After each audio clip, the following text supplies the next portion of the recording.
आदरणीय दर्शकवृन्द नमस्कार। म चित्रशोल्टी गुरुङ इच्छाकामना न्यूज.com को भिडियो सम्पादकीयमा तपाईलाई स्वागत छ।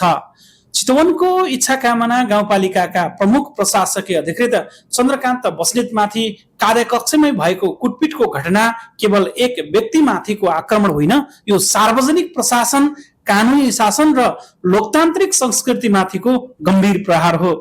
असहमति, विवाद वा असन्तुष्टि जतिसुकै गम्भीर किन नहोस्, त्यसको समाधान हिंसाबाट खोज्नु सभ्य समाजको परिचय हुन सक्दैन। सरकारी कर्मचारीले जनप्रतिनिधिसँग सहकार्य गर्दै कानुन र विधि अनुसार सेवा प्रवाह गर्ने दायित्व बोकेका हुन्छन्। उनीहरूको कामप्रति असन्तुष्टि भए त्यसको समाधानका लागि कानुनी प्रक्रिया, प्रशासनिक संयन्त्र र संवादका पर्याप्त माध्यम छन्। तर कार्यालयमै प्रवेश गरेर हातपात गर्नु, धम्की दिनु वा दबाव सृजना गर्नु राज्यका संस्थाप्रति अविश्वास बढाउने र कर्मचारीको मनोबल कमजोर बनाउने कार्य हो। यस्ता घटनाले स्थानीय तहमा काम गरिरहेका कर्मचारीहरूमा असुरक्षाको भावना पैदा गर्छ।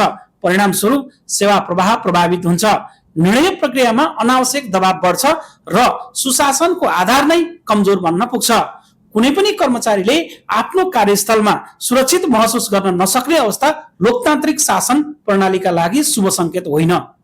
घटनामा संलग्न व्यक्तिहरूमाथि निष्पक्ष अनुसन्धान गरी कानुन बमोजिम कारबाही हुनु आवश्यक छ।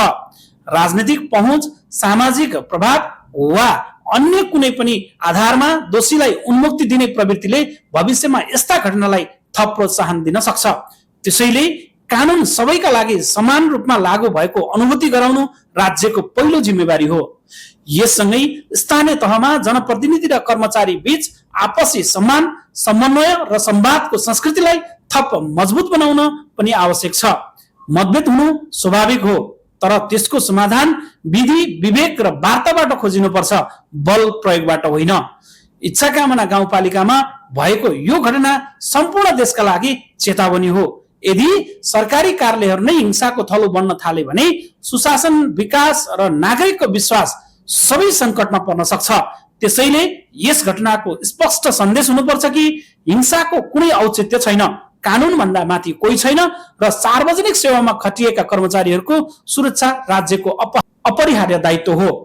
लोकतन्त्रको वास्तविक शक्ति संवाद, सहिष्णुता र कानुनी शासनमा निहित हुन्छ। त्यसको संरक्षण गर्नु राज्य, राजनीतिक नेतृत्व, कर्मचारी संयन्त्र र नागरिक सबैको साझा जिम्मेवारी हो। धन्यवाद।